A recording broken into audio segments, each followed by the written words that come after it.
कहानी की शुरुआत बिल्कुल वहीं से होती है जहां से हमारा नायक वांग लिन अपने छिपने के लिए एक बिल्कुल सुनसान और शांत जगह की तलाश में भटक रहा है। वो इस समय ओल्ड हेवन के एक ऐसे इलाके में घूम रहा है जहां दूर दूर तक कोई आता जाता नहीं है। वांग लिन बहुत अच्छी तरह जानता है कि अगर वो किसी बड़े या मशहूर प्लैनेट पर जाएगा तो वहां ताकतवर कल्टीवेटर्स का आना जाना लगा रहेगा, जिससे उसके लिए मुसीबतें खड़ी हो सकती हैं। इसीलिए उसे एक ऐसे प्लैनेट की जरूरत है जो बिल्कुल वीरान हो, ताकि वो बिना किसी रोक टोक और दुश्मनों की नजर में आए अपनी कल्टीवेशन पर ध्यान दे सके।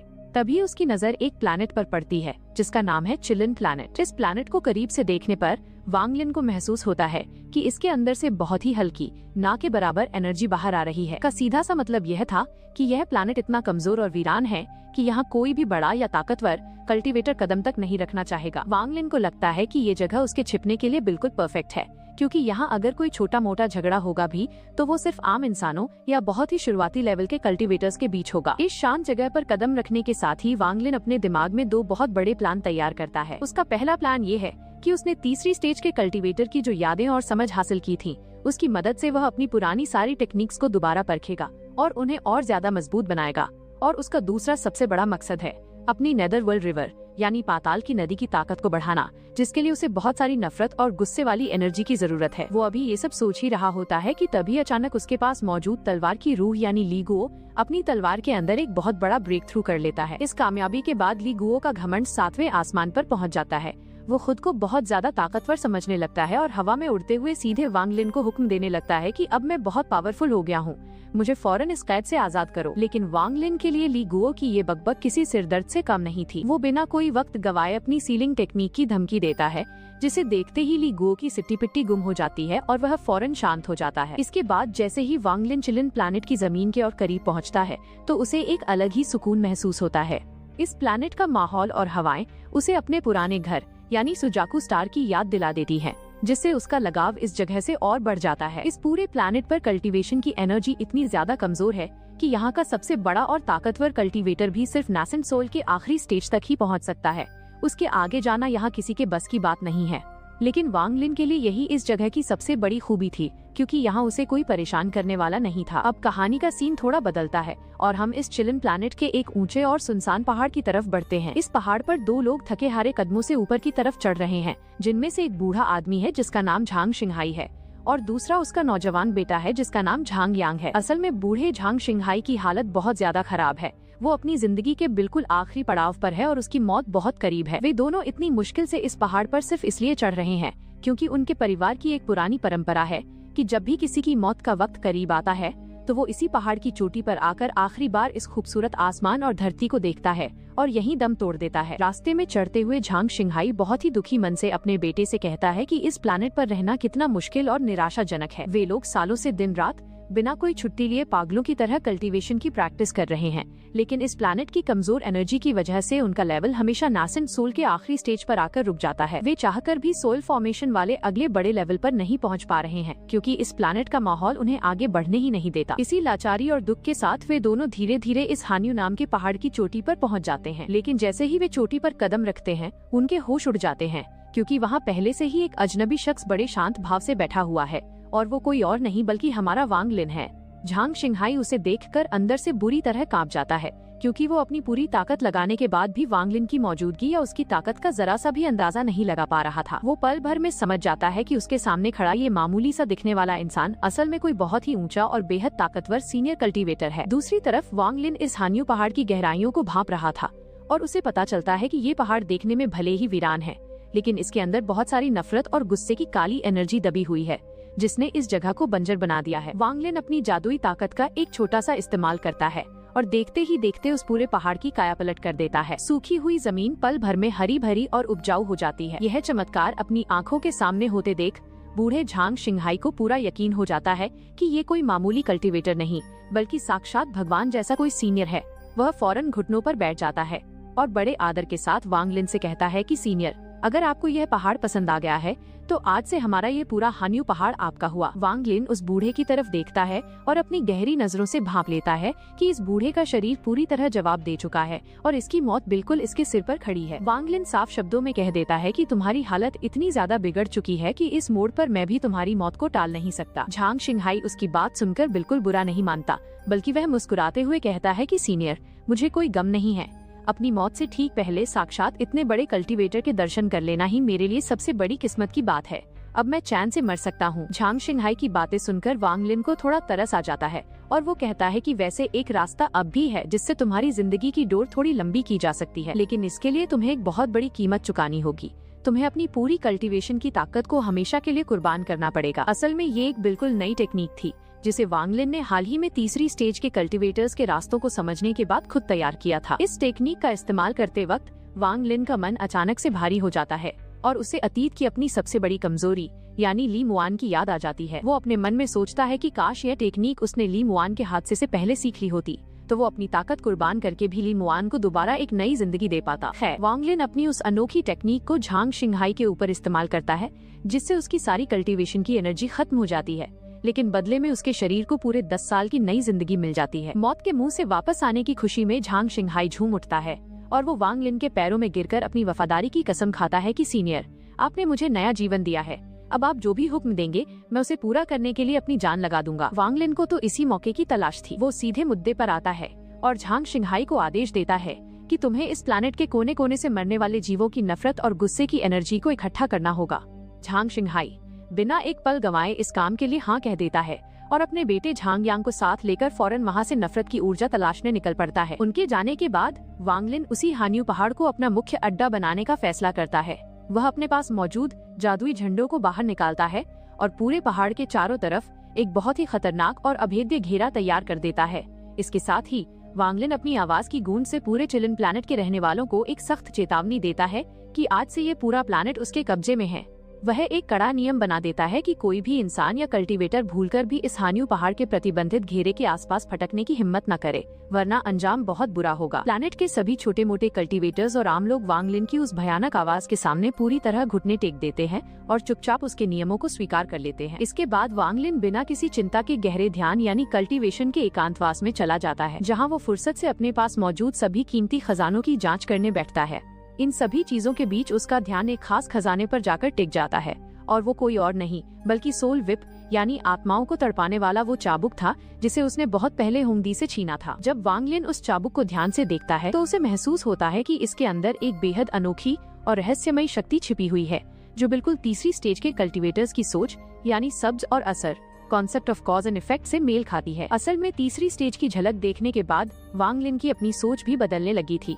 जहाँ पहले उसकी ताकत का मुख्य आधार जीवन और मृत्यु लाइफ एंड डेथ हुआ करता था, वहीं अब वो धीरे धीरे सब्ज और असर के इस नए रास्ते की तरफ मुड़ने लगा था। इसीलिए वांग लिन तय करता है कि वह इस चाबुक को अपनी कल्टीवेशन का जरिया बनाएगा ताकि वह सब्ज और असर के इस बेहद मुश्किल कॉन्सेप्ट को पूरी गहराई से समझ सके और वह उस चाबुक को अपनी ही ऊर्जा से रिफाइन करने में जुट जाता है ताकि वह उसके शरीर का हिस्सा बन सके। देखते ही देखते समय का चक्र घूमता है और पूरे 5 साल का लंबा वक्त बीत जाता है। इन 5 सालों में झांग परिवार के लोग वांग लिन के दिए हुए काम को पूरा करने के लिए दिन रात एक कर रहे थे, लेकिन ये काम इतना आसान नहीं था क्योंकि ये चिलिन प्लैनेट बहुत ही ज्यादा बड़ा था और यहाँ की आबादी भी बहुत घनी थी, जिसकी वजह से पूरे प्लैनेट से नफरत और गुस्से की एनर्जी को ढूंढकर एक जगह जमा करने में झांग परिवार के कल्टीवेटर्स के पसीने छूट रहे थे। अपने कल्टीवेटर्स को थकता देख बूढ़ा झांग शिंगहाई अपने सभी लोगों को बुलाकर बहुत ही सख्त लहजे में डांट लगाता है और कहता है कि चाहे कितनी भी मुश्किलें आएं, हमें अपनी पूरी जान लगा देनी है क्योंकि हम किसी भी कीमत पर सीनियर वांग लिन को नाराज नहीं कर सकते। उसे पूरा भरोसा था कि अगर वे सीनियर को खुश करने में कामयाब रहे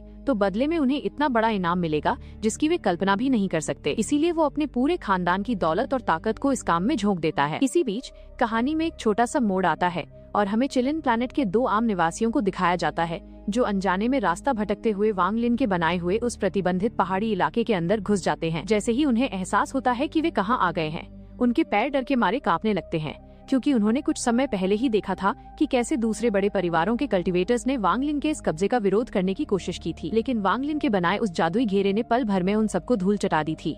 इन दोनों आम इंसानों को लगता है कि अब उनका अंत बिल्कुल तय है और वे मौत के साए में खड़े होकर थर-थर कांप रहे होते हैं कि तभी अचानक उनके चारों तरफ एक रहस्यमयी हलचल होती है। लेकिन हैरान करने वाली बात ये थी कि उस जादुई ताकत ने उन्हें कोई नुकसान नहीं पहुंचाया, बल्कि बड़े आराम से उठाकर उस प्रतिबंधित घेरे से बाहर सुरक्षित जमीन पर छोड़ दिया। मौत के मुंह से सुरक्षित बाहर आने के बाद वे दोनों चैन की सांस लेते हैं और उनके दिल में अपने नए शासक यानी वांग लिन के लिए इज्जत और बढ़ जाती है कि वह कोई बिना बात के खून बहाने वाला बेरहम इंसान नहीं है। दूसरी तरफ इन 5 सालों की कड़ी कल्टीवेशन के बाद वांग लिन आखिरकार उस सोल व्हिप यानी चाबुक को पूरी तरह से मॉडिफाई करने में कामयाब हो जाता है। अब उस चाबुक के अंदर सब्ज और असर, कॉज एंड इफेक्ट का वो रहस्यमयी कॉन्सेप्ट बिल्कुल साफ साफ दिखाई दे रहा था, जिसे देखकर वांग लिन खुद भी हैरान था कि उसके इस हथियार में कितनी भयानक तब्दीली आ चुकी है। वो सोच ही रहा था कि इस नए हथियार की ताकत को कैसे परखा जाए कि तभी मौके का फायदा उठाने के लिए तलवार की रूह ली गुओ फिर से अपनी बेवकूफी भरी हरकत शुरू कर देता है। तलवार के अंदर कल्टीवेशन करते हुए उसे लगता है कि उसकी ताकत अब बहुत ज्यादा बढ़ चुकी है, इसलिए वो पुराने सारे सबक भूलकर एक बार फिर घमंड में चूर हो जाता है और वांग लिन के सामने खुद को सबका पूर्वज बताते हुए रौब झाड़ने लगता है।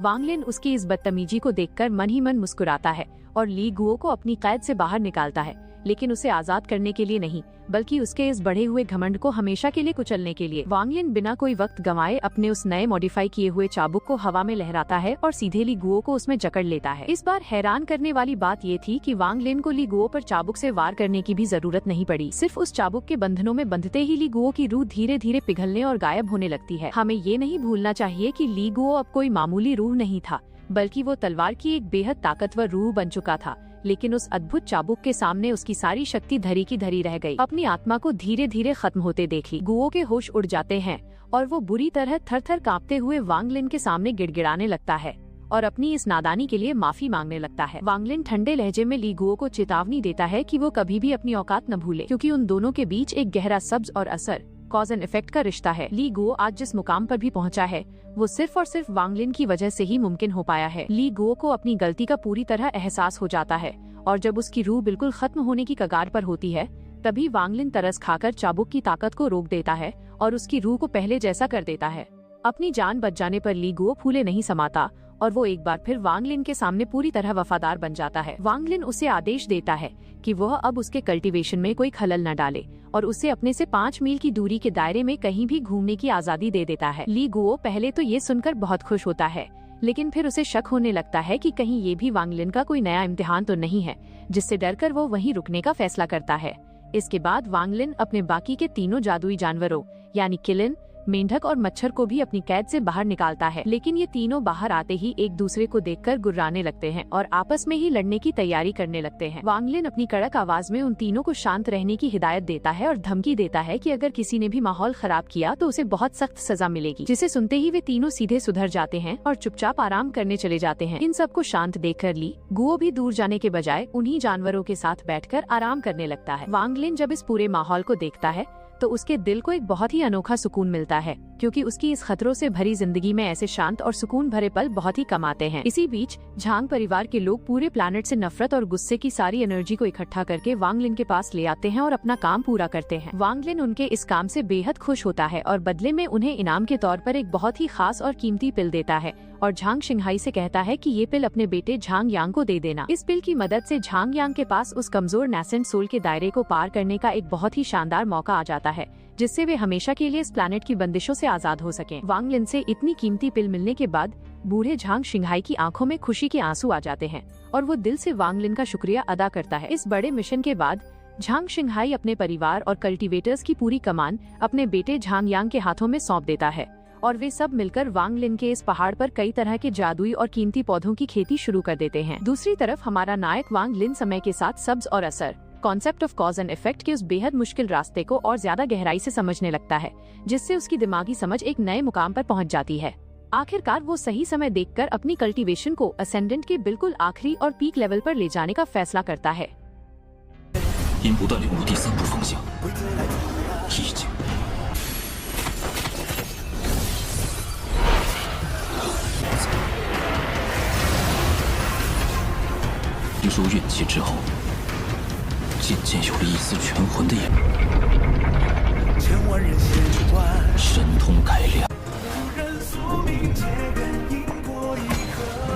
却始终难有寸进。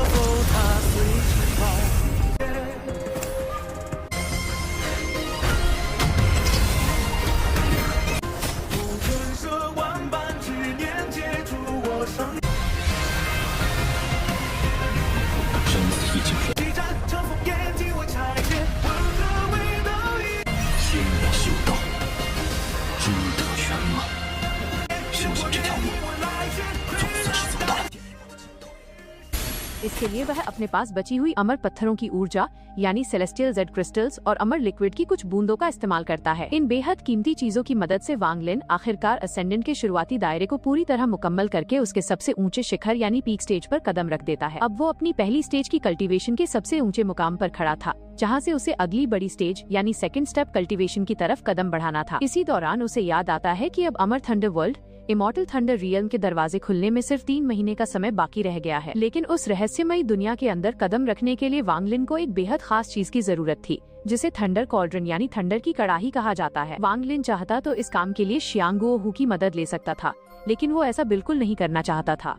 वो अच्छी तरह जानता था कि अगर उसने शियांग गुओहू से मदद मांगी तो इस बात का पूरा खतरा था कि शियांग गुओहू उसकी असली कल्टीवेशन के लेवल को भांप लेगा, और अगर ऐसा हुआ तो शियांग गुओहू का वांग लिन पर जो अंधविश्वास और भरोसा बना हुआ है वह पल भर में टूटकर बिखर जाएगा, जो वांग लिन अपने प्लान के लिए बिल्कुल नहीं चाहता था। इसीलिए वांग लिन फैसला करता है कि वो किसी की मदद लेने के बजाय खुद अपने दम पर एक थंडर कॉल्ड्रन की तलाश करेगा। जांच पड़ताल करने पर वांग लिन को एक बहुत ही जरूरी जानकारी हाथ लगती है कि गॉड ऑफ थंडर के मंदिर वालों ने अपने कुछ खास और चुनिंदा कल्टीवेटर परिवारों के बीच इन थंडर कॉल्ड्रन को बांट रखा है। वांग लिन बिना कोई वक्त गवाए ऐसे ही एक परिवार का पता ठिकाना ढूंढ निकालता है ताकि वो उनसे उनका थंडर कॉल्ड्रन हासिल कर सके। अपने इसी मकसद को पूरा करने के लिए वांग लिन एक नए प्लैनेट पर कदम रखता है, जिसका नाम है शेंगतांगसी प्लैनेट। इस प्लैनेट पर पहुंचते ही वो सीधे उस बड़े कल्टीवेटर परिवार के सबसे बड़े बुजुर्ग और पूर्वज से मिलने पहुंचता है, जिनका नाम झांगशिंग है। जैसे ही वांग लिन वहां कदम रखता है, बूढ़ा झांगशिंग और उसके सारे कल्टीवेटर साथी डर और इज्जत के मारे वांग लिन के सामने घुटने टेक देते हैं और उसका बहुत आदर सत्कार करते हैं। असल में वे सब वांग लिन के चेहरे का तेज और उसकी भयानक ऊर्जा देखकर यह मान बैठे थे कि वो साक्षात गॉड ऑफ थंडर के मंदिर से आया हुआ कोई बहुत बड़ा और पवित्र दूत है। वांग लिन बिना किसी घुमाव के सीधे कड़े शब्दों में अपना असली मकसद उनके सामने रख देता है कि मैं यहाँ तुम लोगों के परिवार के पास मौजूद थंडर कॉल्ड्रन को अपने साथ ले जाने के लिए आया हूँ। लेकिन जैसे ही बूढ़ा झांगशिंग वांग लिन के मुंह से ये बात सुनता है, उसके कान खड़े हो जाते हैं और उसका दिमाग घूम जाता है।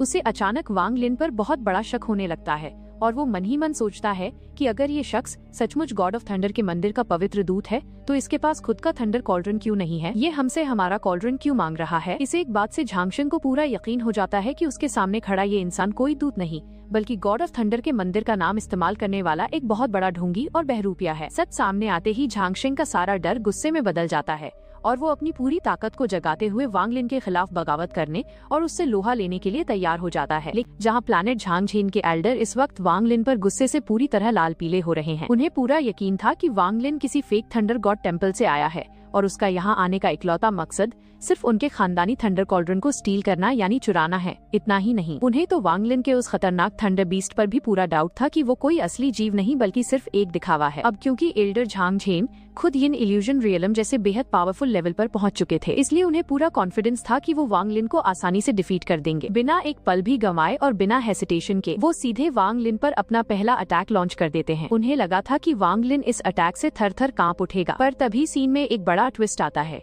वांग लिन का जो गार्जियन पपेट था उसने पलक झपकते ही एल्डर के उस जोरदार वार को इंस्टेंटली ब्लॉक कर दिया। यह नजारा देखकर एल्डर झांगझेन पूरी तरह शॉक हो जाते हैं।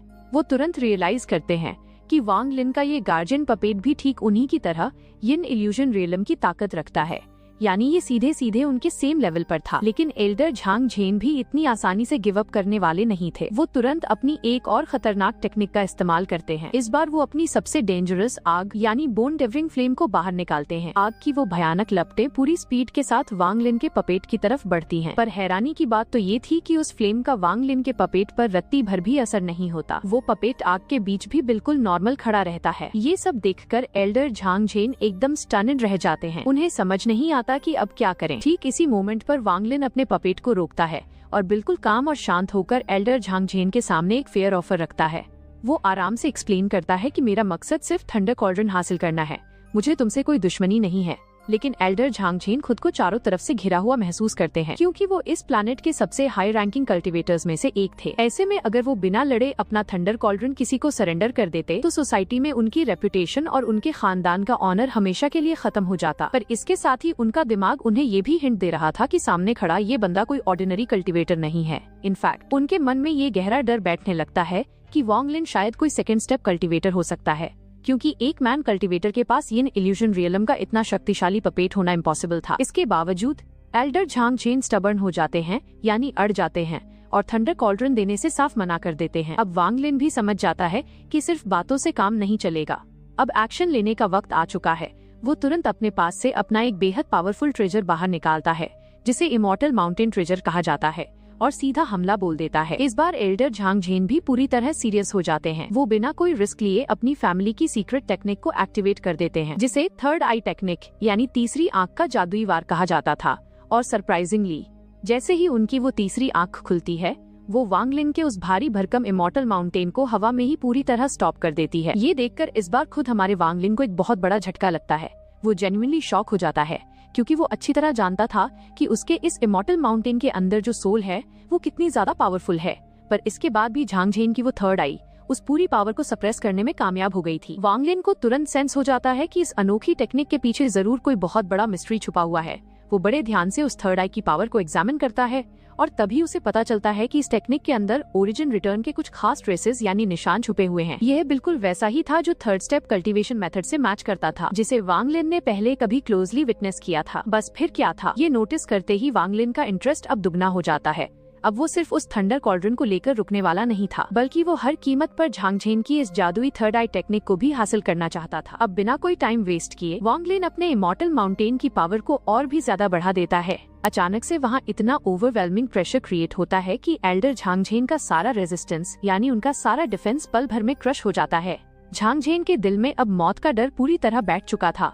उन्हें आखिरकार रियलाइज हो गया था कि वांग लिन उनकी इमेजिनेशन से भी कई गुना ज्यादा स्ट्रॉन्ग और डेंजरस है। जैसे ही वांग लिन अपना अगला अटैक लॉन्च करने के लिए आगे बढ़ता है, झांग झेन बुरी तरह घबराकर चिल्लाते हैं और उसे तुरंत रुकने के लिए कहते हैं। वो हाथ जोड़कर थंडर कॉल्ड्रन वांग लिन के हवाले करने के लिए राजी हो जाते हैं। लेकिन कहानी में ट्विस्ट ये है कि वांग लिन अब सिर्फ थंडर कॉल्ड्रन लेकर मानने वाला नहीं था। वो सीधे शब्दों में झांग झेन से उनकी वो खानदानी थर्ड आई टेक्निक भी मांग लेता है। ये सुनते ही झांग झेन गुस्से से पागल हो जाते हैं। उन्हें लगता है कि ये तो सरासर नाइंसाफी है। वो ऑलरेडी अपना सबसे कीमती थंडर कॉल्ड्रन देने को तैयार हो चुके थे, और अब वांग लिन उनसे उनकी फैमिली इनहेरिटेंस भी छीनना चाहता था। पर वांग लिन बिल्कुल शांत रहकर उन्हें समझाता है कि वो यहाँ कोई रॉबरी यानी डकैती करने नहीं आया है, बल्कि वो इसके बदले में एक फेयर एक्सचेंज यानी बराबरी का सौदा करने का प्रपोजल रखता है। वांग लिन तुरंत अपने पपेट को ऑर्डर देता है, और थोड़ी ही देर में उसका पपेट वहाँ के जंगल से एक वाइल्ड बीस्ट यानी जंगली जानवर को पकड़कर ले आता है। झांग झेन के सामने ही वांग लिन उस जानवर को ऑन द स्पॉट खत्म कर देता है, और फिर वो दुनिया के सामने डेमोन्स्ट्रेट करता है अपनी वो लेजेंडरी स्लॉटर आर्ट, जिसे इमॉर्टल स्लॉटर टेक्निक भी कहा जाता है, जो उसने तियान युंजी से हासिल की थी। वांग लिन एक्सप्लेन करता है कि ये टेक्निक जिंदा क्रिएचर्स की लाइफ फोर्स यानी उनकी जीवन शक्ति को एब्जॉर्ब करके उन्हें इमॉर्टल थ्रेड्स यानी जादुई धागों में बदल देती है, और इन धागों का इस्तेमाल करके एक ऐसा पावरफुल डिफेंसिव सील बनाया जा सकता है जिसे तोड़ना नामुमकिन है। कोई कल्टीवेटर जितने ज्यादा थ्रेड्स कलेक्ट करेगा, उसका डिफेंसिव सील उतना ही ज्यादा फौलादी और मजबूत होता चला जाएगा। यहाँ तक कि कोई चाहे तो लाखों की तादाद में इन इमॉर्टल थ्रेड्स को इकट्ठा कर सकता है। झांग झेन के मन में क्यूरियोसिटी जागती है, और वो खुद इस टेक्निक को टेस्ट करने के लिए वांग लिन के एक सिंगल इमॉर्टल थ्रेड पर अपनी आग से अटैक करते हैं। पर उनके होश तब उड़ जाते हैं जब वो देखते हैं कि सिर्फ एक अकेला धागा ही उनकी उस भयानक फ्लेम को रोकने के लिए काफी था। ये देखते ही झांग झेन की आंखें चमक उठती हैं। वो सोचने लगते हैं कि अगर सिर्फ एक थ्रेड में इतनी ज्यादा पावर है, तो सोचो अगर लाखों थ्रेड्स एक साथ मिल जाएं, तो वो कितना अनब्रेकेबल और अल्टीमेट डिफेंस क्रिएट करेंगे। उस लेवल के डिफेंस को तो बड़े बड़े सेकंड स्टेप कल्टीवेटर्स भी आसानी से डिस्ट्रॉय नहीं कर पाएंगे। झांग झेन इस कमाल की टेक्निक को देखकर पूरी तरह टेम्प्टेड हो जाते हैं, यानी उनका लालच बढ़ जाता है। लेकिन उनके कदम फिर भी रुक जाते हैं, क्योंकि थर्ड आई टेक्निक उनके खानदान की विरासत थी। अगर ये सीक्रेट किसी बाहरी इंसान के हाथ लग गया, तो उनके ब्लड लाइन की प्योरिटी हमेशा के लिए खत्म हो सकती थी। झांग झेन को इस तरह हेसिटेट करते देख वांग लिन बिना कोई टाइम खोए सीधे कहता है, अगर तुम्हें इस सौदे में कोई इंटरेस्ट नहीं है तो मैं यहाँ से जा रहा हूँ। और जैसे ही वांग लिन जाने के लिए पीछे मुड़ता है, झांग झेन तुरंत उसे रोक लेते हैं। वो फाइनली अपनी टेक्निक को एक्सचेंज करने के लिए एग्री हो जाते हैं, लेकिन वो वांग लिन से एक प्रॉमिस लेते हैं कि वो इस थर्ड आई टेक्निक को कभी भी किसी दूसरे इंसान के साथ शेयर नहीं करेगा। पर झांग झेन के दिमाग में एक सीक्रेट चाल चल रही थी। वो जानबूझकर उस कल्टीवेशन मेथड के अंदर कुछ बड़ी गलतियां और खामियां मिक्स कर देते हैं, ताकि वांग लिन इसे कभी भी पूरी तरह मास्टर न कर पाए और उसका कल्टीवेशन खराब हो जाए। देखते ही देखते दोनों के बीच ये एक्सचेंज कंप्लीट हो जाता है। वांग लिन को थर्ड आई टेक्निक मिल जाती है और झांग झेन के हाथ लगती है वो इमॉर्टल स्लॉटर टेक्निक। जब वांग लिन उस थर्ड आई टेक्निक को स्टडी करता है, तो वो अंदर से बेहद सेटिस्फाइड महसूस करता है, क्योंकि इमॉर्टल स्लॉटर टेक्निक के साथ एक बहुत बड़ा रिस्क था। अगर उसे उसके हाईएस्ट लेवल पे यूज किया जाए तो वो खुद यूजर को भी डिस्ट्रॉय कर सकती थी। उसके कंपैरिजन में ये थर्ड आई टेक्निक कहीं ज्यादा वैल्यूएबल थी, क्योंकि इसमें सीधे थर्ड स्टेप कल्टीवेशन के सीक्रेट्स छुपे हुए थे। और रही बात झांग झेन की उस चालाकी की, तो वांग लिन अपनी गजब की सूझबूझ और फॉर्मेशंस और सील्स की मास्टर क्लास नॉलेज की वजह से तुरंत उन हिडन मिस्टेक्स को पकड़ लेता है। उसे झांग झेन की हेल्प की कोई जरूरत नहीं पड़ती।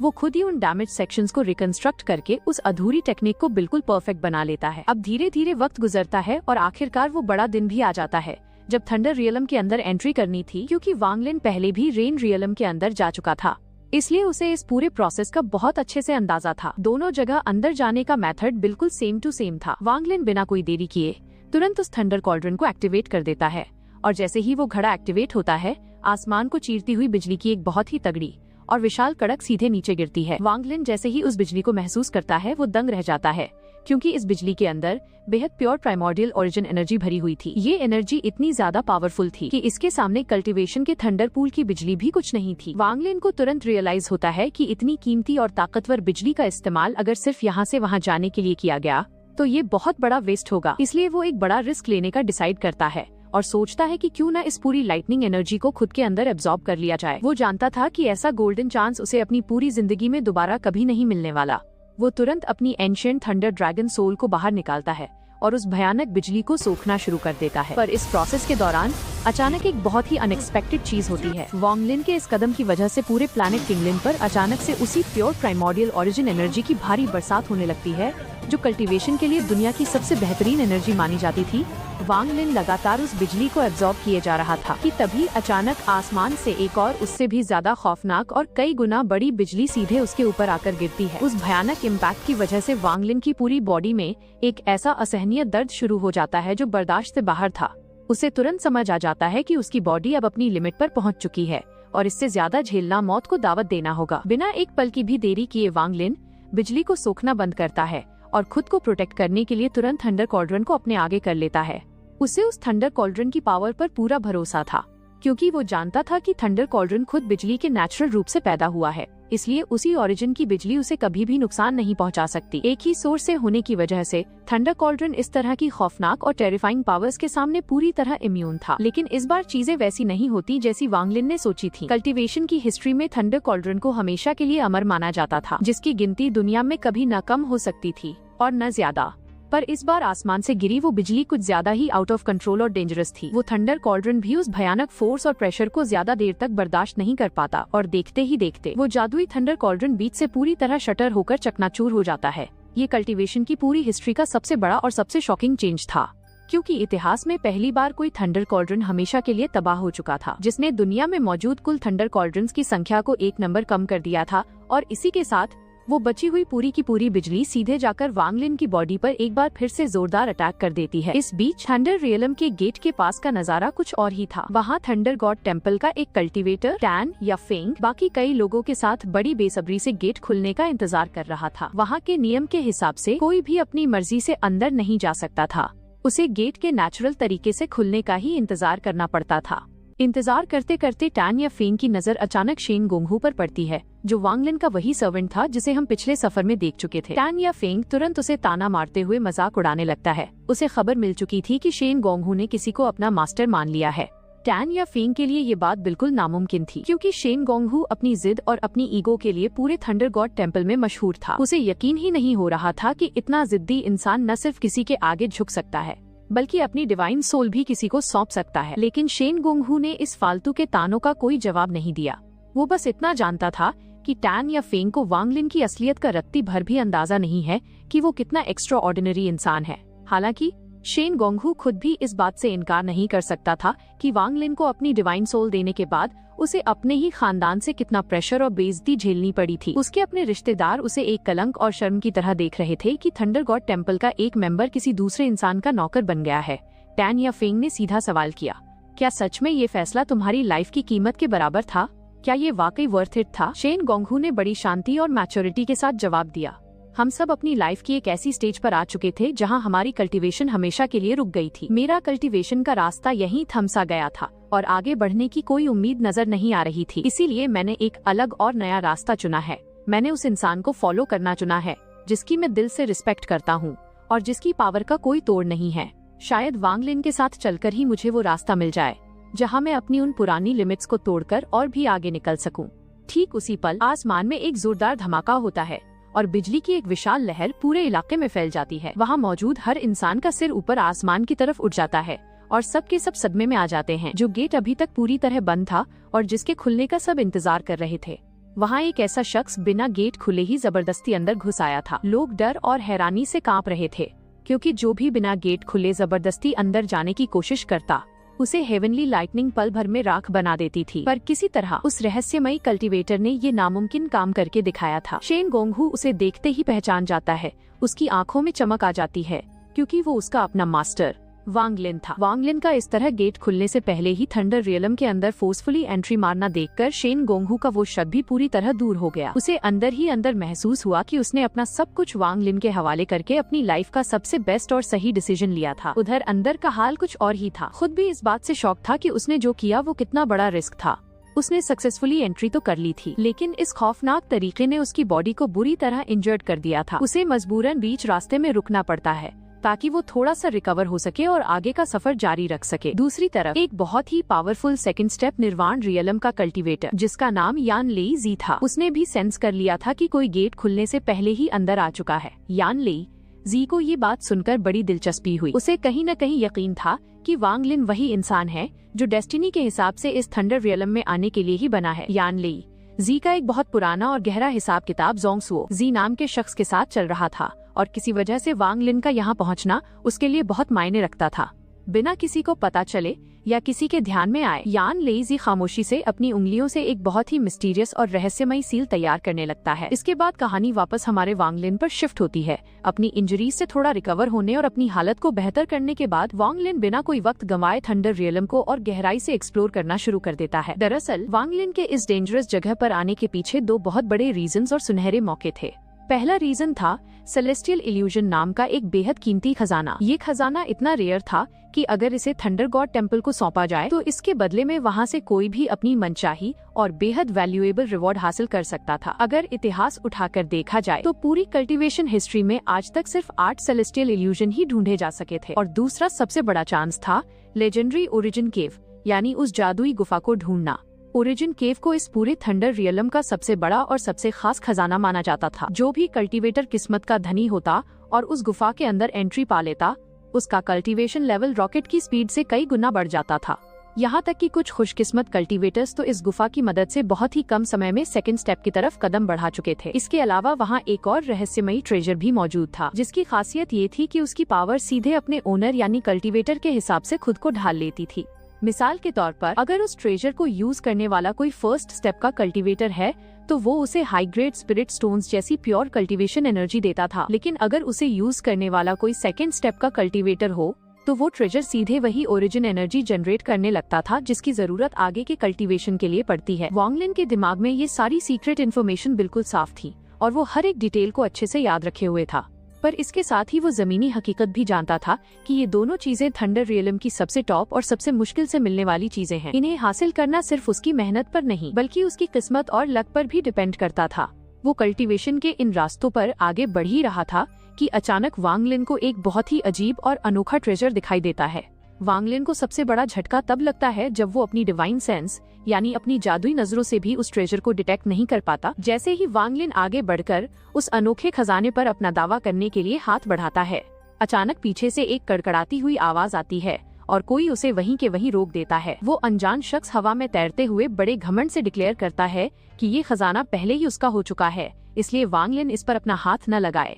उस शख्स का नाम था सू फेनघान। अचानक हुए इस अटैक और सू फेनघान की इस दखल अंदाजी ने वांग लिन को पूरी तरह अलर्ट कर दिया था। सू फेनघान के चेहरे पर एक अजीब सा घमंड था, मानो उसे थंडर रियलम के इस अनमोल खजाने पर पूरा हक मिल चुका हो। लेकिन वांग लिन भी अच्छी तरह जानता था कि इस अनजान और रहस्यमयी जगह पर किसी भी अजनबी पर भरोसा करना सीधे मौत को दावत देना है। दोनों के बीच एक अजीब सी शांति छा जाती है जो आने वाले किसी बड़े तूफान की तरफ इशारा कर रही थी।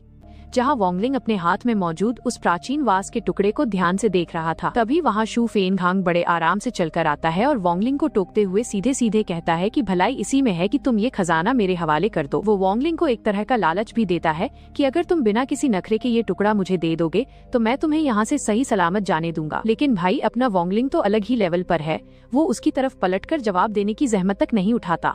बिना एक भी शब्द बोले वो बड़े आराम से उस वास के टुकड़े को अपने स्टोरेज स्पेस के अंदर छिपाकर रख देता है। ये देखकर शू फेनघांग का पारा 7वें आसमान पर पहुंच जाता है। उसे लगता है कि इस मामूली कल्टीवेटर ने उसे पूरी तरह नजरअंदाज कर दिया। गुस्से में तिलमिलाकर शू फेनघांग बिना एक पल गमाए अपने डेमन पैच की ताकत का इस्तेमाल करते हुए सीधा हमला बोल देता है। इसके जवाब में वोंगलिंग भी कहाँ पीछे रहने वाला था। वो शू फेनघांग की औकात को भांपते हुए फौरन अपने इमॉर्टल माउंटेन ट्रेजर को बाहर निकाल लेता है।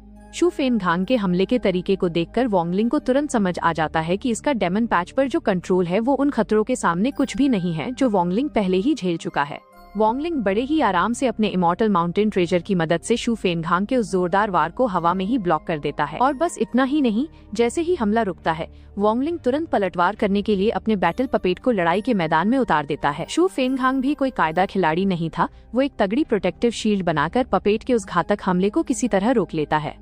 ये देखकर वोंगलिंग के दिमाग की बत्ती जलती है कि ये शू फेनघांग कोई मामूली इल्यूजन यन कल्टीवेटर नहीं है, इसके पास कुछ तो अलग बात है। दूसरी तरफ शू फेनघांग को भी इस बात का झटका लगता है कि वोंगलिंग जितना दिख रहा है उससे कहीं ज्यादा अंदर से मजबूत और खतरनाक है। अब लड़ाई को सीरियस लेते हुए शू फेनघांग अपनी असली ताकत बाहर निकालता है और अपने हार्ट लीफ मैनिफेस्टेशन को समन करता है, जो देखने में एक काले रंग के लोटस कमल के फूल जैसा लग रहा था। उस ब्लैक लोटस का इस्तेमाल करते हुए वो वोंगलिंग की तरफ आग की भयानक लपटें छोड़ना शुरू कर देता है। वोंगलिंग उन लपटों से सीधे टकराने के बजाय एक बड़ा दांव खेलता है और सीधे शू फेनघांग के उस ब्लैक लोटस को ही तबाह करने के लिए अपने एंशिएंट थंडर ड्रैगन को बुला लेता है। लेकिन बदकिस्मती से थंडर ड्रैगन का वो जोरदार हमला भी उस काले कमल को तोड़ नहीं पाता। हालांकि वोंगलिंग खुद को उन आती हुई आग की लपटों से बचाने में पूरी तरह कामयाब रहता है। अब वोंगलिंग समझ जाता है कि सीधे उंगली से घी नहीं निकलेगा, इसलिए वो भी अपना खुद का हार्टलीफ मैनिफेस्टेशन दुनिया के सामने ले आता है, जो कि कोई और नहीं बल्कि खुद नेदरवर्ल्ड रिवर नरक की नदी थी। इसे देखते ही शू फेनघांग के पैरों तले जमीन खिसक जाती है। उसे अपनी आंखों पर यकीन नहीं हो रहा था कि एक कल्टीवेटर जो अभी सिर्फ असेंडेंट रियलम पर है उसने इतना खतरनाक और अविश्वसनीय हार्टलीफ मैनिफेस्टेशन कैसे जगा लिया। अगले ही पल उन दोनों के मैनिफेस्टेशन आपस में टकराते हैं और आसमान में एक भयानक जंग छिड़ जाती है। वोंगलिंग अपनी नेदरवर्ल्ड रिवर को और मजबूत करने के लिए उसमें अपनी सोल आत्मा की पूरी ताकत झोंक देता है, लेकिन इसके बावजूद शू फेनघांग का वो ब्लैक लोटस मैनिफेस्टेशन थोड़ा ज्यादा भारी पड़ता दिखाई देता है, जो वोंगलिंग के हमलों को दबाते हुए धीरे धीरे पूरी लड़ाई को अपने कंट्रोल में लेने लगता है। पर कहानी में ट्विस्ट तो अब आने वाला था, क्योंकि वोंगलिंग के पास अभी भी एक ऐसा पत्ता था जिसके बारे में सामने वाले को भनक तक नहीं थी। वोंगलिंग यही रुकने वाला नहीं था। उसे पता था कि मुकाबला बराबरी का नहीं रहा, तो उसने अपना सबसे घातक हथियार बाहर निकाला। उसने अपनी कर्मा विप को समन किया, जो अब whip of cause and effect में बदल चुकी थी, एक ऐसी चीज जो सीधी आत्मा पर वार करती है। जैसे ही उस चाबुक ने शू फेनघांग को छुआ, उसके होश उड़ गए, क्योंकि उस हमले ने उसकी हार्टलीफ मैनिफेस्टेशन की नींव को ही हिलाकर रख दिया था। शू फेनघांग अपनी पूरी ताकत लगाकर उस ब्लैक लोटस को संभालने की कोशिश कर रहा था, लेकिन उस चाबुक की मार इतनी जबरदस्त थी कि वो पीछे जा गिरा। वो पूरी तरह से बौखला गया था। उसे समझ नहीं आ रहा था कि एक मामूली असेंडेंट कल्टीवेटर उस जैसे इल्यूजन कल्टीवेटर को धूल कैसे चटा सकता है। हार मानने के बजाय शू फेनघांग ने एक आखिरी कोशिश की और अपने डेमन पैच की सारी एनर्जी लेकर वोंगलिंग पर झपटने के लिए आगे बढ़ा। लेकिन वोंगलिंग ने तो पहले ही खेल सेट कर रखा था। उसने फौरन अपनी थर्ड आई टेक्निक एक्टिवेट की और फिर झटके से स्टॉप टेक्निक मार दी। बस फिर क्या था, शू फेनघांग हवा में ही पत्थर की तरह जम गया और वोंगलिंग ने अपना काम ली गुआंग पर छोड़ दिया। ली गुआंग बिजली की रफ्तार से आगे बढ़ा और अपनी सरो स्वॉर्ड से शू फेनघांग पर ऐसा वार किया कि उसका काम तमाम हो गया। मरते मरते शू फेनघांग को ये यकीन ही नहीं हो रहा था कि वो एक छोटे लेवल के कल्टीवेटर से हार गया है, और इसी अफसोस के साथ वो राख बन गया। ली गुआंग ने फटाफट उसके सारे खजाने समेटे और वोंगलिंग के हवाले कर दिए। वोंगलिंग भी होशियार था। उसे पता था कि इस लड़ाई ने बहुत शोर मचाया है और अब बड़े कल्टीवेटर्स यहाँ जांच करने आएंगे, तो वो फौरन वहाँ से रफू चक्कर हो गया। अब कहानी का रुख मोड़ते हैं थंडर प्रिजन के एक दूसरे इलाके की तरफ, जहाँ कुछ कल्टीवेटर्स को एक रहस्यमयी फॉर्मेशन मिली। उन्हें लगा कि अंदर कोई खजाना छिपा है, तो खुशी खुशी उन्होंने उस सील को तोड़ा और अंदर कदम रखा। लेकिन अंदर घुसते ही उनकी किस्मत खराब हो गई, क्योंकि वहाँ एक खौफनाक इमॉर्टल घोस्ट उनका इंतजार कर रहा था, जिसने पलक झपकते ही सबको निगल लिया। थोड़ी ही देर में वहाँ गेहोंग नाम की एक लड़की नजर आती है, जिसने बड़े आराम से उस घोस्ट को वापस बुलाया। पता चला कि वो सारा ड्रामा सिर्फ एक जाल था, गे होंग ने लालची कल्टीवेटर्स को फंसाने के लिए खजाने की झूठी उम्मीद दिखाई थी ताकि उसका घोस्ट और ताकतवर बन सके। उसके पास उसका वफादार नौकर ली युआन भी खड़ा था, लेकिन गे होंग उस पर काफी नाराज थी। मामला ये था कि ली युआन उन कल्टीवेटर्स को उस फॉर्मेशन तक खींचने में नाकाम रहा था, जिसकी वजह से घोस्ट की खुराक कम पड़ गई थी। वो काफी देर से किसी के आने का इंतजार कर रहे थे। तभी वहाँ एक और कल्टीवेटर की आहट सुनाई दी तो उन्होंने फौरन जाल बिछा दिया। लेकिन इस बार जो बंदा जाल की तरफ आ रहा था वो कोई और नहीं बल्कि वोंगलिंग था। वोंगलिंग ने जैसे ही वो फॉर्मेशन देखी, उसने अपनी नजरें गड़ाकर उसके अंदर की खामियां पकड़ ली। उसे तुरंत समझ आ गया कि ये तो कोई खजाना नहीं बल्कि एक घटिया सा ट्रैप है। इतना ही नहीं, वोंगलिंग को तो ये भी पता चल गया कि आसपास कोई छिपकर उसे देख रहा है। वो गे होंग और ली युआन ही थे। वोंगलिंग ने उन्हें इग्नोर किया और बिना कुछ सोचे समझे वहाँ से आगे निकल गया। वोंगलिंग का ये बर्ताव देखकर गे होंग का पारा चढ़ गया और उसने सारा गुस्सा अपने नौकर ली युआन पर निकालना शुरू कर दिया।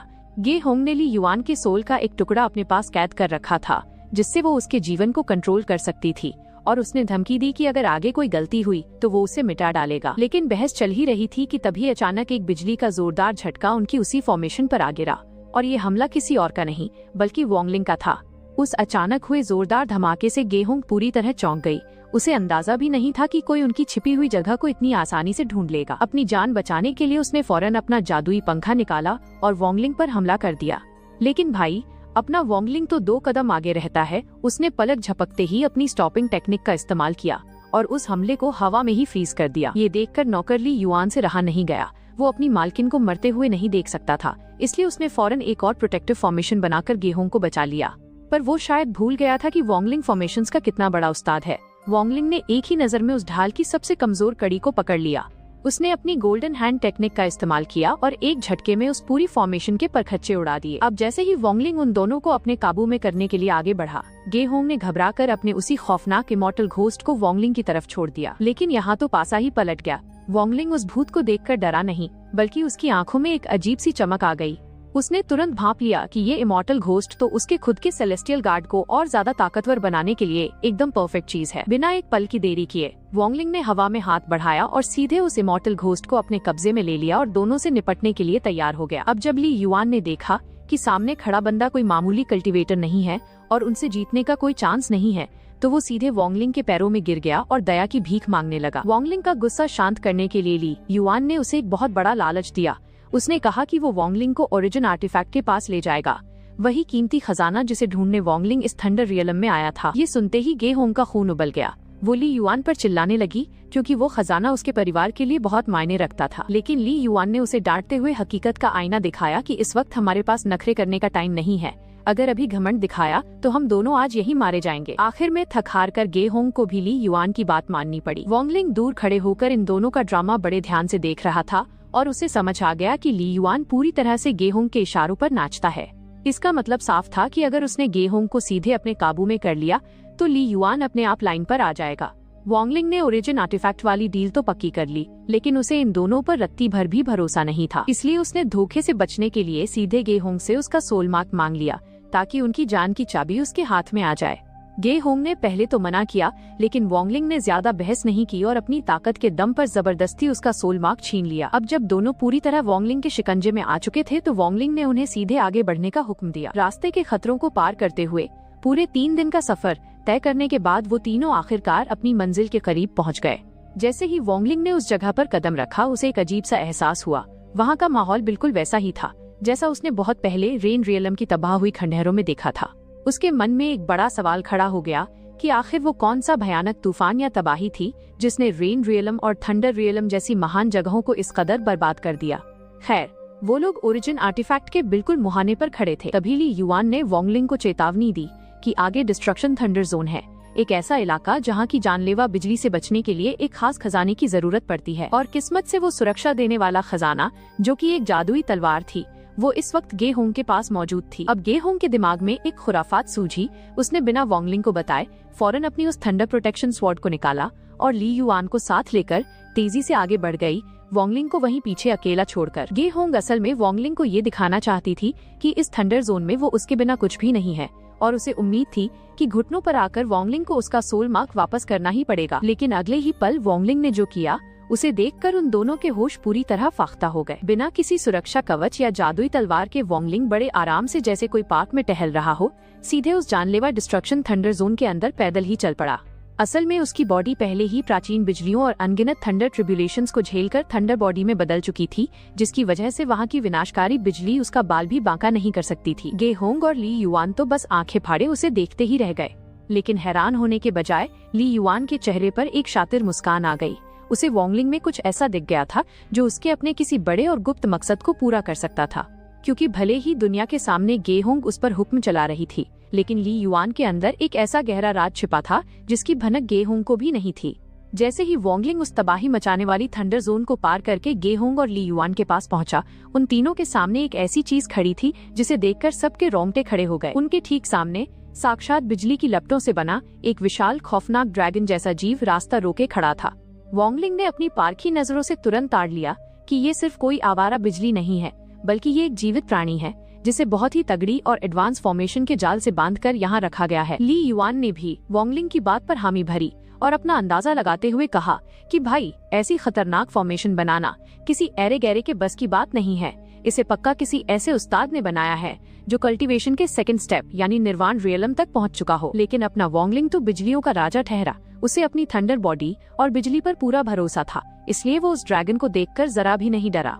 पर उसने सीधे मैदान में कूदने के बजाय एक कड़क चाल चली। उसने सोचा कि क्यों न पहले गे होंग और ली युआन को आगे करके इस ड्रैगन से भिड़ा दिया जाए। वोंगलिंग का असली ध्यान तो ली युआन पर टिका था, क्योंकि भले ही गे होंग उस पर रौब झाड़ती थी, लेकिन वोंगलिंग को शुरू से ही लग रहा था कि ये नौकर दिखने वाला बंदा बहुत बड़ा छुपा रुस्तम है और कोई गहरा राज दबाए बैठा है। वो बस ये देखना चाहता था कि मुसीबत आने पर ली युआन के तरकश से कौन सा तीर निकलता है। जैसे ही उस थंडर ड्रैगन ने हमला किया, गे होंग और ली युआन की हालत पतली हो गई और वो दोनों बिल्कुल कोने में फंस गए। तभी अचानक वहाँ एक चमत्कार हुआ। ली युआन ने गे होंग की उसी थंडर प्रोटेक्शन स्वॉर्ड तलवार को अपने हाथ में लिया और उसे इतनी कड़क महारत से चलाया कि खुद गे होंग भी दंग रह गई। उस तलवार की मदद से ली युआन ने किसी तरह उस ड्रैगन के जानलेवा वार को रोक दिया और दोनों की जान बाल बाल बच गई। लेकिन जैसे ही खतरा थोड़ा टला, ली युआन तुरंत शरीफ बनते हुए कहने लगा कि अरे, मुझे तो खुद नहीं पता कि मैंने इस तलवार को इतनी अच्छी तरह कैसे कंट्रोल कर लिया, ये तो बस अपने आप हो गया। अब ली युआन की ये बात सुनकर वोंगलिंग का शक यकीन में बदल गया और उसकी उत्सुकता और बढ़ गई कि इस बंदे और गे होंग की तलवार के बीच पक्का कोई पुराना और तगड़ा कनेक्शन है। जब पानी सिर से ऊपर जाने लगा और वो ड्रैगन फिर से उन पर हावी होने लगा तो वोंगलिंग से रहा नहीं गया। उसने खुद बीच में आकर उन दोनों को उस थंडर ड्रैगन के चंगुल से सही सलामत बाहर निकाल लिया। ली युआन ने राहत की सांस लेते हुए तुरंत वोंगलिंग का शुक्रिया अदा किया और फिर वो तीनों अपनी आगे की मंजिल की तरफ बढ़ चले। करीब 1 महीने तक लगातार सफर करने के बाद वोंगलिंग के सब्र का बांध टूट गया और उसने सीधे ली युआन से पूछ ही लिया कि भाई, साफ साफ बताओ कि इस अजीब जगह का असली इतिहास क्या है। ली युआन ने इधर उधर देखने के बाद राज खोलते हुए बताया कि असल में ये जगह प्राचीन काल के एक महान सेलेस्टियल जनरल की कब्रगाह है। बहुत समय पहले उस महान जनरल ने यहाँ एक भयानक और विनाशकारी जंग लड़ी थी, लेकिन बदकिस्मती से वो उस लड़ाई में वीर गति को प्राप्त हो गए। मौत के वक्त जो भारी भरकम जादुई तलवार वो इस्तेमाल करते थे, वो सीधे इसी द्वीप पर आकर गिरी और उसकी बेहिसाब ताकत पूरे इलाके में फैल गई, जिसने इस जगह का नक्शा ही बदल दिया। बातें करते करते वो तीनों आखिरकार उस रहस्यमयी टापू के बिल्कुल आखिरी छोर पर जा पहुँचे और ठीक उसी मोड़ पर आकर अचानक ली युआन के तेवर बिल्कुल बदल गए। उसका बात करने का तरीका और उसकी आंखों की चमक एकदम बदल चुकी थी। तब जाकर गे होंग के दिमाग की बत्ती जली और उसे एहसास हुआ कि जिस ली युआन को वो आज तक एक मामूली नौकर समझकर लात मारती आई थी, वो असल में कोई मामूली इंसान नहीं, बल्कि प्राचीन इमॉर्टल स्लेव, अमर गुलाम के शाही खून का आखिरी चिराग है। ली युआन ने भी अब कोई पर्दा नहीं रखा। उसने बड़े गर्व से सबके सामने कबूल किया कि हाँ, ये सच है। उसने बताया कि वो ली फैमिली का इकलौता वारिस है, एक ऐसा खानदान जिसे बहुत पहले एक बड़े इमॉर्टल परिवार ने अपना गुलाम बना लिया था। इसके बाद ली युआन ने झटके से गे होंग के हाथ से वो तलवार छीन ली और एक ऐसा सच बताया जिसे सुनकर गे होंग के पैरों तले जमीन खिसक गई। उसने बताया कि ये तलवार असल में तुम्हारी है ही नहीं, इसे सालों पहले मेरे ही ली खानदान के पुरखों ने अपने असली खून का इस्तेमाल करके ढाला था। यही वजह थी कि ये तलवार गे होंग के बजाय ली युआन के हाथों में आते ही बिजली की तरह चमक उठी थी, क्योंकि वो अपने असली मालिक को पहचान चुकी थी। ली युआन ने आगे बताया कि पुराने समय में उसके पुरखों ने इसी तलवार की मदद से अपने माथे पर लगे उस गुलामी के कलंक यानी इमॉर्टल स्लेव सील को हमेशा के लिए तोड़ने का पूरा प्लान बना लिया था। लेकिन ऐन वक्त पर गे होंग के लालची परिवार ने धोखा देकर उनके हाथों से ये तलवार छीन ली और उनके पूरे खानदान को फिर से गुलामी के अंधेरे में धकेल दिया। गे होंग ने अपनी जान खतरे में देख फौरन पैंतरा बदला और ली युआन को धमकी दी कि तू भूल रहा है कि तुम्हारी जान की चाबी यानी तुम्हारा सोल मार्क अभी भी मेरे अंगूठे के नीचे है, एक झटके में तुझे खत्म कर दूंगी। लेकिन ली युआन के चेहरे पर डर का एक कतरा तक नहीं था। उसने उल्टा गे होंग को चुनौती दे दी कि दम है तो अभी के अभी उस सोल मार्क को एक्टिवेट करके दिखा। गे होंग ने गुस्से में आकर जैसे ही उस सोल मार्क की ताकत का इस्तेमाल करके ली युआन को मारना चाहा, वहाँ कुछ ऐसा हुआ जिसने गे होंग के होश उड़ा दिए। वो जादू पूरी तरह फेल हो गया। असल में उस टापू की पहाड़ियों में छिपी प्राचीन और रहस्यमयी ताकत का इस्तेमाल करके ली युआन ने बड़ी चालाकी से अपने ही सोल मार्क को गे होंग के चंगुल से हमेशा के लिए आजाद करवा लिया था। अब गे होंग पूरी तरह बौखला गई। उसने चिल्लाते हुए कहा कि अगर तूने हमारे खिलाफ जाने की जुर्रत की तो मेरा पूरा गे खानदान मिलकर तेरी बोटी बोटी कर देगा। पर ली युआन ने शांत रहते हुए जो आखिरी पत्ता खोला उसने गे होंग को पूरी तरह तोड़कर रख दिया। उसने ठंडी मुस्कान के साथ कहा कि अरे ओ नादान लड़की, तेरा वो गे खानदान तो कब का मेरे इशारों पर नाच रहा है। इतने सालों तक जो मैंने तुम्हारी लात घूसे और जिल्लत बर्दाश्त की वो इसलिए नहीं कि मैं कमजोर था, बल्कि मैं तो पीठ पीछे तुम्हारे पूरे खानदान के चारों तरफ अपनी जादुई फॉर्मेशंस का जाल बिछा रहा था। उन गुप्त फॉर्मेशंस की मदद से मैं बहुत पहले से ही तुम्हारे पूरे परिवार को कठपुतली की तरह उंगलियों पर नचा रहा हूँ। यहाँ तक कि तेरे उन बुजुर्ग पुरखों ने जो तुझे जबरदस्ती मेरे साथ इस खतरनाक जगह पर भेजा था, वो उनकी मर्जी नहीं थी। वो सारा खेल भी इसीलिए युआन ने पर्दे के पीछे से रचा था ताकि तू खुद चलकर यहाँ आए। ये कड़वा सच सुनकर गे होंग के मुंह से एक शब्द भी नहीं निकला। वो बिल्कुल सुन्न हो गई। ली युआन ने अपनी तलवार हवा में लहराई और ऐलान किया कि आज वो समय आ चुका है जब वो अपने पुरखों का सालों पुराना सपना पूरा करेगा और अपने माथे पर लगे इस गुलामी के सील को हमेशा के लिए मिटा देगा। और इस पवित्र काम को पूरा करने के लिए गे होंग, आज तुझे अपनी जान की आहुति देनी होगी। तू ही मेरी बलि का बकरा बनेगी। लेकिन जैसे ही ली युआन ने गे होंग की तरफ कदम बढ़ाए, अचानक उसकी नजरें घूमकर सीधे वोंगलिंग पर जा टिकी और कहानी का ये धमाकेदार एपिसोड यहीं पर खत्म हो जाता है। अब आगे क्या होगा? क्या वोंगलिंग और ली युआन मिलकर हाथ मिला लेंगे या फिर ये दोनों एक दूसरे के जानी दुश्मन बन जाएंगे? ये तो हमें अगले एपिसोड में ही पता चलेगा। तो दोस्तों, आज की वीडियो में बस इतना ही। उम्मीद है आपको ये कहानी पसंद आई होगी। अगर वीडियो अच्छी लगी हो तो लाइक और सब्सक्राइब करना बिल्कुल मत भूलना। मिलते हैं अगले हफ्ते एक और कड़क एपिसोड के साथ। तब तक के लिए टाटा बाय बाय।